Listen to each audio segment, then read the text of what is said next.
ভরে আছে আমি চাল পাইনি তো বাপ।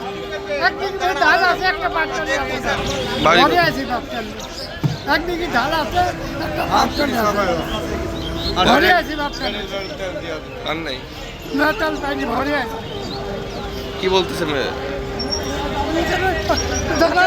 জোয়ান মানুষ তারা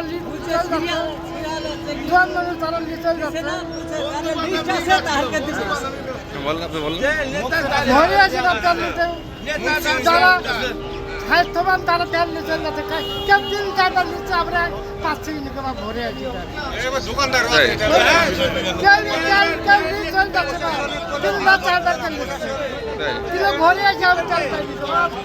একদিন ধান আছে একটা পাটচালি আছে কয় লিটার তেল দরকার আপনার ওরা 20 লিটার চাল লাগে প্রতিদিন হ্যাঁ এখন তেল পাচ্ছেন না না চাল পাচ্ছি না ধান পড়ে যাচ্ছে বাড়ি কোথায় আপনার বাড়ি রামকৃষ্ণপুর ঠিক আছে